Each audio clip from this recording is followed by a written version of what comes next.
This week on Talking Pictures with Neil Rosen, we'll look at the new film Saturday Night, about the very first episode of SNL.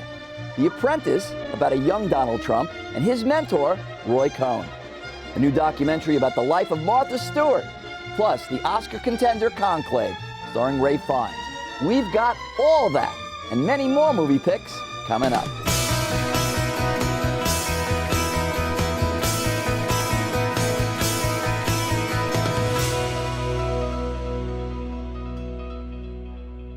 I'm Neil Rosen, and welcome to Talking Pictures. It's our monthly Critic Roundtable show, where we debate what's worth watching and what's not when it comes to new releases, hidden gems, and Hollywood classics. Joining me today are Perry Nemiroff from Collider, Bill McCuddy from Gold Derby, and Bill Bregoli from WSYR. Let's start out with a look at several new films or series in theaters and or streaming, beginning with The Apprentice with Sebastian Stan playing Donald Trump. Let's take a look at a clip. We're not going to bite. There you go. What's your name, handsome? I'm Donald Trump. Donald Trump, nice to meet you. Roy Cohn. The Roy Cohn from all the papers and everything. That's right, the Roy Cohn from all the papers, that's right. Yeah, you're brutal. I'm brutal, Yeah. That's right.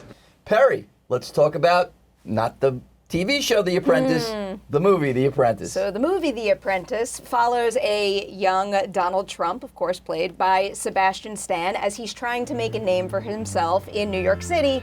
He aligns himself with Roy Cohn, who's played here by Jeremy Strong, of course, from Succession. And he kind of takes him on as a protege, but eventually what happens is Trump's ambition grabs hold in a fairly ruthless way, and things get mighty intense, to say the least.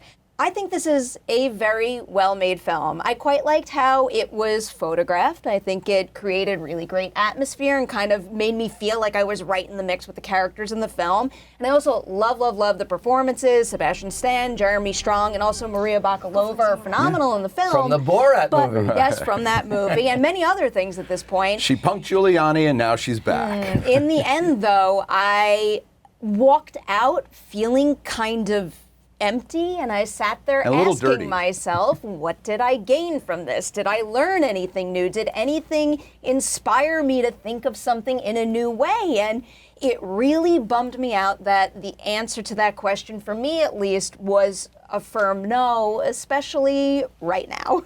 So would you recommend it, or are you mixed on it? Heavily mixed on it. Interesting. Bill McCuddy? Well, I feel almost the same way, except that I think the performance of Jeremy Strong as Roy Cohn is the shining light in this thing, is the thing that's more interesting almost than Donald Trump himself. Imagine that. And I'm going to go on a real limb here and say that I think Jeremy Strong is going to be nominated and might even win the Oscar. Otherwise, I don't think this movie's going to do. It already hasn't done that much business. People are afraid to go to it. Like, they want to say they actually saw it. Distributors were afraid to pick it up. It took a long time to find a distributor. It finally did. I think it's better than it's getting. It deserves more attention, but it's not going to be huge, except for Strong, who I think really is going to win the Oscar.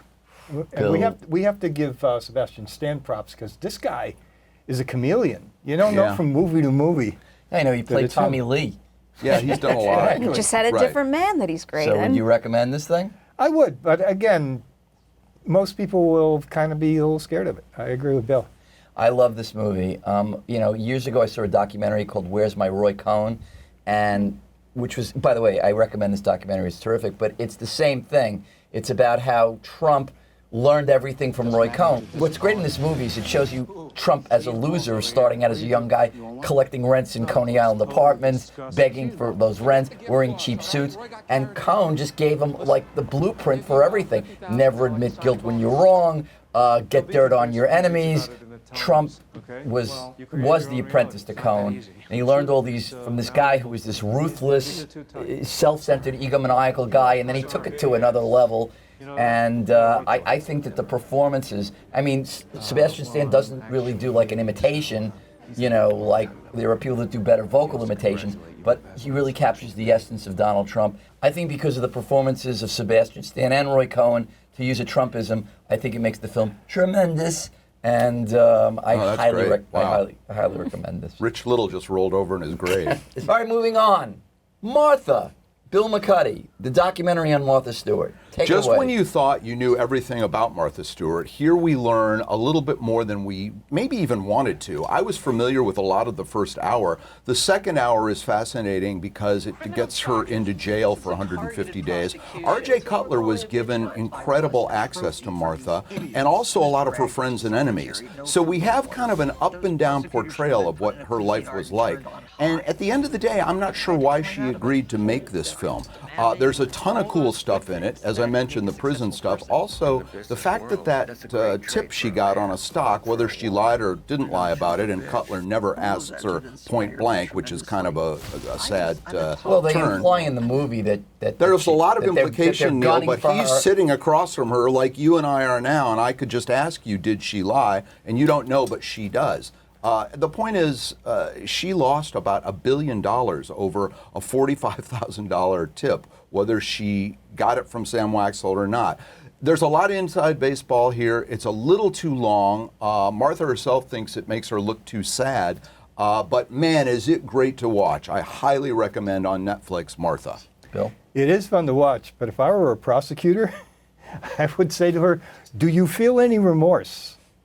Because, again, Cutler, as you mentioned, Cutler never really twists, he never really gets out of her what he should be getting out of her. Listen, there are very few people that can reinvent themselves. You know, she's 82 years old now. Joan Rivers comes to mind. She kept reinventing herself. And I think that I knew very little about Martha Stewart other than the fact that she had that Martha Stewart living thing. I mean, I wasn't her demographic and her audience. I learned so much in this movie. I didn't know that she was a top model, that she had That's been all out that there. she was Neil. a Wall Street great broker, and she holds nothing back. I mean, she talks about the prison stuff is fascinating, you know? And then her comeback on Comedy Central, because everybody was gunning for her. I mean, everybody was just kind of like, they wanted to see, oh, Miss Perfect, we want to see this woman in jail. And I disagree with you. I think that you come away from this thinking that they have that whole scene where she tells the stockbroker says, I think we should dump out of this stock. And she goes, yeah, just do it. And it just seems that they wanted the press and everybody just wanted to put her away. But then she becomes relatable with this Comedy Central roast, which she's hilarious in this Comedy Central roast. Yeah. I never really cared for Martha Stewart at the end of this documentary. I do. I think this is, I think the show that she's doing with Snoop Dogg, I mean, everybody got to love her when they hated her. And I'm like, this is very interesting. My Old Ass is not me describing myself, but it is the name of a new film featuring Aubrey Plaza. Let's take a look at a clip. Something good. Why are you struggling to find something good from the future? This is good. Okay. You're gonna be psyched. Okay, tell me. That you are a PhD student. No. What? You're joking. But I don't want to tell you in what because I want you to have something to look forward to. Look forward to? Yeah. Did you just tell me I'm in my 40s and I'm still in school? 30s. 30s. To use a Seinfeldism, Perry, what's the deal with My Old Ass? I'm obsessed with this movie. This is Megan Park's second feature film as a director, and I think she's a brilliant director. Her last movie, The Fallout, is also quite excellent. My Old Ass stars Maisie Stella as an 18-year-old. She's gonna be a star. She's great. Without a doubt. She stars as an 18-year-old who opts to celebrate that birthday with her friends by taking mushrooms. While tripping on those mushrooms, she is visited by her older self, My Old Ass, played perfectly by Aubrey Plaza. And while her older self is hesitant to give advice, she does give her a little insight in order to make the most of her last summer at home before she goes off to college. I think this premise is brilliant, and I think that the execution of it is also brilliant. And like you said, Neil, I think Megan Park has such a stellar eye for talent that is about to soar because The Fallout starred Jenna Ortega. Look at where Jenna Ortega is now. Not only do I think Maisie Stella is on that same path, but then there's also Carice Brooks, who plays her friend Ro in the movie. Right. She was just cast in the new Star Trek movie. The ensemble is great, and also I have to shout out Aubrey Plaza, who I'm a big fan of in general. She has one especially tender scene in this movie that just showed me that her range is even greater than I ever thought And it she's was. not in the movie that much. I No. mean, but the limited doesn't screen time matter, that she 'cause they're has. talking about her the Her whole time. presence is felt big time. I know we've talked about this on the podcast. Yeah. Bregoli, you like the film I too. liked it. And also, let's talk about the messages that this film puts out. One of the things the older Elliot tells the younger Elliot is, be nice to your brothers. Right. And be nice to your mom and your family, because things are going to change. Peggy Sue Got Married was the same kind of thing where if you had the opportunity to go back and realize that you weren't as nice to your grandparents or your parents as you should be, that's a lovely message in this thing. One small nit is that I don't think Aubrey and Maisie look at all alike. But it doesn't matter.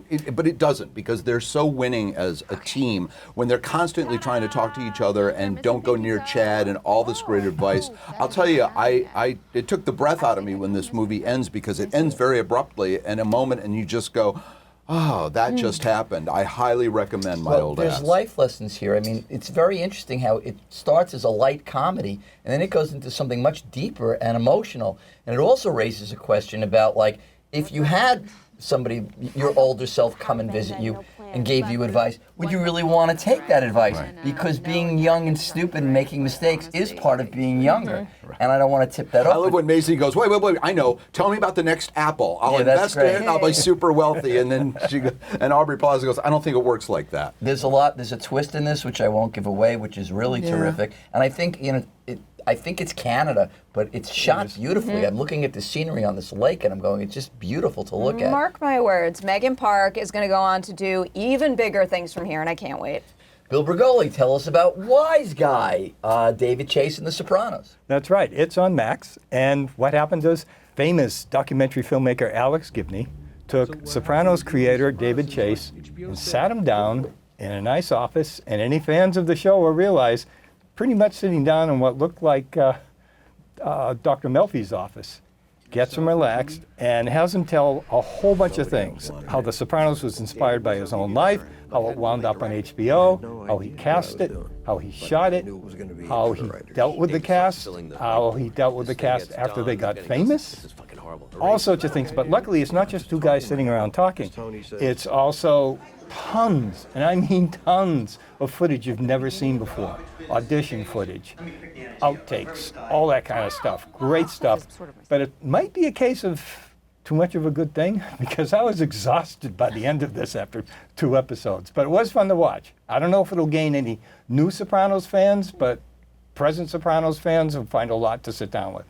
Not to jump ahead, but part of the reason why I appreciated this is because it kind of felt like the opposite of Saturday Night, where it really well highlighted, yeah, there were ups and downs, obviously, but it really well highlighted the fact that the show was made by a whole bunch of hugely passionate people who really cared and were going to get behind their choices and kind of put their foot down on what they thought that was necessary. And then they end up with a show that winds up being one of the greatest shows of all time. And I found that very moving. I also loved the choice that this was not just a documentary about David Chase, and it wasn't just a documentary about the making of The Sopranos, but it was both things at the same time, and I think it winds up bolstering both stories and kind of humanizing the process of making an iconic TV show, and that really hit me to my core. Listen, when David Chase sits down with Gibney in that office that you described, and Chase says, wait a minute, when I agreed to do this, I didn't know this was going to be about me. It's really a great moment. And from that moment forward, he opens up about everything, including the writer's room that he had input with, and then he went by himself into his office, shut the door, and decided what everything was going to be. That's a great He didn't scene. want to be a TV writer. He came to LA to make movies, and that just didn't pan out. And this did, and it was the right guy in the right place with the right cast. All the stories about how they couldn't find Gandolfini until they did. All the people that read for it. It turns out everybody that read for Gandolfini's part got another part someplace in it, either a prominent one or in the background. This is just fascinating. I think it is just for fans, but I think it will inspire people who haven't seen the series to actually watch it. I think it's strictly for fans. I mean, and there are a lot of fans of the show, but there were so many revelations in this particular thing, like the fact that the Livia character was based on David Chase's mother, And I love when they show that scene because, the show is old already. I forgot some of these scenes when, he's going to kill her. And she's got and she's got a stroke. She's smiling. She's in the emergency room. And the fact that Lorraine Bracco didn't originally, she was offered the part of, Carmela. And she goes, no, I already did that playing Karen Goodfellas. I want to play Melfi. And there's just so many revelations. The writer's room scene that you're talking about, the fact that they would work for hours on stuff. And when he did leave the room, he comes back and he just throws everything away. And he's got 100 ideas. I mean, if you love the show, and there are so many people that do, I think it's just fascinating. And even though it's long, I was not bored for a minute. I highly recommend that documentary.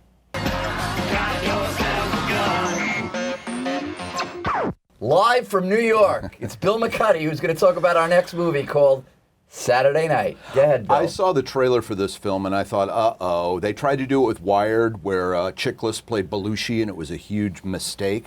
And here Jason Reitman has, with a writing staff that probably emulated an SNL group, put together a 90-plus minute of what happened the night of October 11th, 1975, when everybody wanted Lorne Michaels to fail.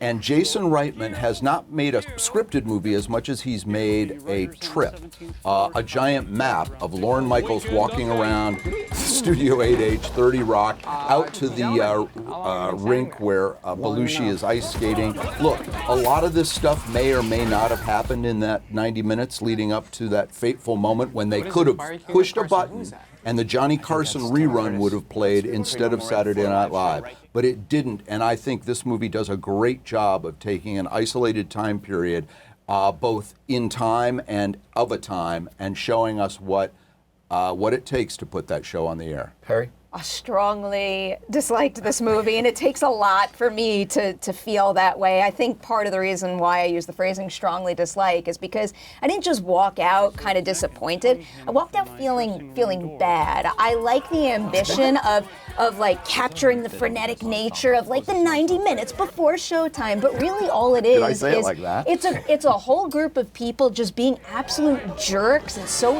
egotistical, and then ultimately they hit a point where they're rewarded for that bad behavior. I just felt I didn't just feel empty after all of that, but I felt like it wound up being a film that kind of applauds certain problems that still plague the industry to this day. And it is a shorter movie. It is servicing so many people, and because it's moving around so fast, it does make all of the performances feel a little bit like impressions, and ultimately the characters don't feel layered. So even when someone does have a win that maybe could have felt earned, I didn't spend enough time with them, so it didn't get there for me with anybody. Bill Bregoli? Do you guys ever make Jell-O? Yeah. And you go, you're dying to have some Jell-O. And I don't think you I've ever wait, been dying to have and you Jell-O, wait. but okay. You want some Jell-O. And I you've think been when you're waiting. dying, you have Jell-O. That's true too. But you're waiting to go for this Jell-O. You're just waiting, like we've all waited for this movie. You open up the refrigerator, there's your Jell-O, and there's a thin layer of water because it hasn't quite gelled yet. And that's with this movie. It never really gelled for me. There were a lot of scenes, like Perry said, running around in the hallways, people being jerks, and then speeches. Did anyone ask Long Addison speeches, what a light bulb was frankly. before you And harvested if there my weren't question? speeches, then there were heavy dialogue scenes. Who are you? But it was kind of like jerking back and forth. So it didn't quite work for me. I like the speeches. I like Willem Dafoe especially. Look, on the positive side, I thought the performances were great. I thought everybody playing John Belushi and playing Dan Aykroyd and Gilda Radin, I thought the performances were terrific. I loved seeing my buddy Robert Wall playing the director Davey Wilson of the show. The recreation. Tracy Letts is Herb Sar. Yeah. That's crazy. The fact that I've been there, I thought they did a remarkable job of recreating 8H, the studio and the ninth floor, which they go to also. That script will get an Oscar nomination. No I'll way. bet you $10 No right way. now. I Right also now. wasn't fond of the handheld jerky camera that went through the whole thing. It was kind of It's making following Lauren. me dizzy. But listen, just like an episode of SNL where the skits are, some of them are terrible, some of them are okay, and some Call of them them are sketches. good. Okay, the sketches. Oh, that's a line from That's the movie. the kind of the way the movie is. Some of it's good, some of it's mixed, and some of it's not so good. Okay, so, well, I'm feeling like that right now. So it emulates the show itself, but yeah, I'm mixed. Well, anyway, I sat down with Jason Reitman, the film's director, for CUNY TV's program, Arts in the City. Let's take a look at a bit of that interview right now. Casting was just like what was that process like to find these people? When I used to tell people I wanted to make a movie about the opening night of Saturday Night Live, the 90 minutes leading to the Chevy saying, live from New York at Saturday night, inevitably they would go, oh, that's a really good idea. That's impossible to cast. And they weren't wrong. It's the hardest piece of casting I've ever had to do. 80 speaking roles, 20 of which you're already familiar with. Not only the 7 main actors on SNL, but people like Jim Henson, Billy Crystal, Andy Kaufman. There's all kinds of people that we're familiar with who they are. And our rule was not to try to find impersonators. There's a lot of people out there who do impersonations of these people. I had no interest in that.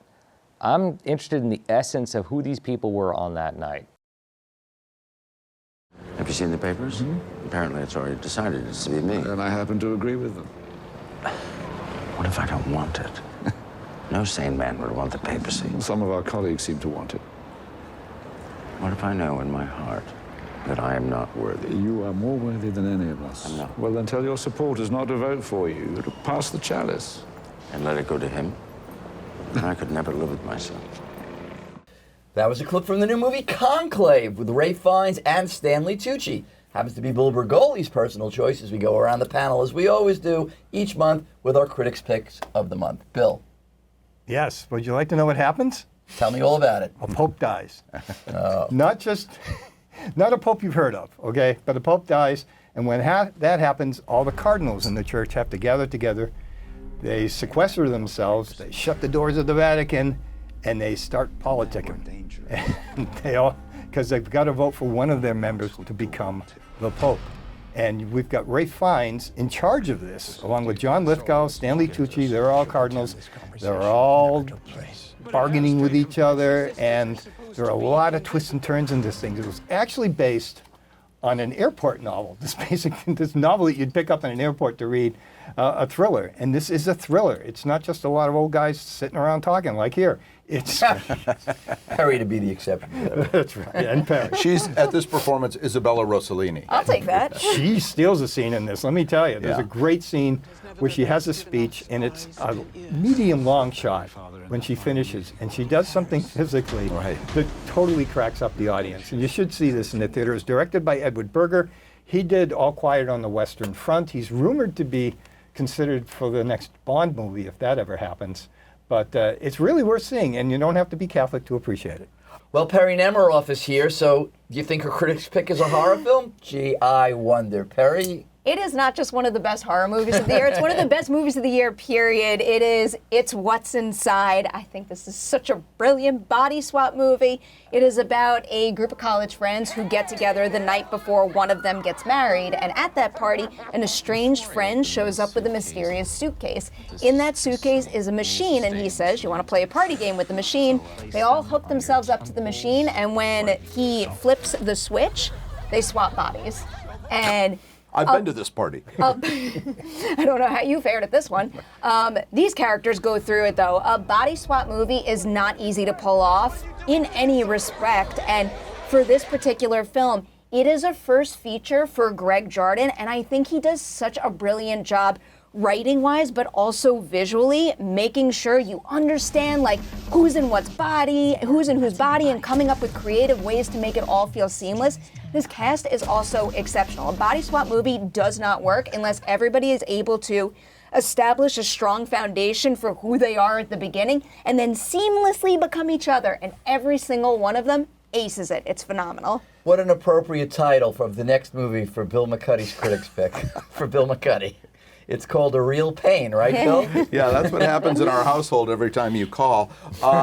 This is Jesse Eisenberg and Kieran Culkin. Yes, I'm telling you, on a road trip through Poland.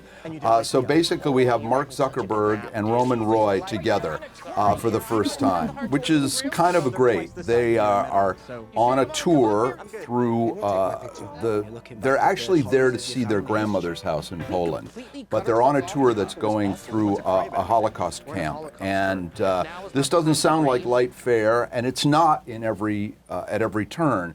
but it's lean, mean, fun, and very, very heartfelt. Also, Jennifer Grey is in this thing. From Baby is backed out of the corner, and she's tremendous in this thing. So I highly recommend A Real Pain. My pick is a new documentary called Daytime Revolution. Now, back in 1972, I'm old enough to remember watching this when it happened. John Lennon and Yoko Ono spent a week co-hosting the Mike Douglas Show. It was a daytime talk show with an audience of 40 million people. They were called housewives back then. That was mainly their audience.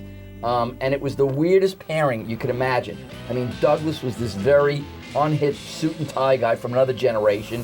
And then you had the hippest guy in the world, John Lennon, with Yoko Ono, and they obviously wanted to get their message of peace and love across to an entirely different demographic. Over this week that they did the show, Douglas and his young producer Roger Ailes, who went on to found Fox News, let them pick all the guests, and on tap for this middle-aged audience with such counterculture and radical leaders as Black Panther Bobby Seale and Yippie Jerry Rubin and hippie comedian George Carlin, a pair of protest singers damning America, and a way ahead of its time cooking segment about eating macrobiotics. There's musical performances too if you're a fan of John Lennon. He sings Imagine, he does his duet with Chuck Berry, as well as avant-garde art projects by Yoko. Douglas and Lennon are respectful to each other, they surprisingly get along great, and it's wild to see these two complete opposites gel as Lennon talks about his life before, during, and after the Beatles. It's an amazing time capsule for any John Lennon fan. Check that movie out, and that's about all the time we have. I want to thank my guests, Bill McCuddy, Perry Nemiroff, and Bill Bregoli. I'm Neil Rosen. Join us next time on Talking Pictures.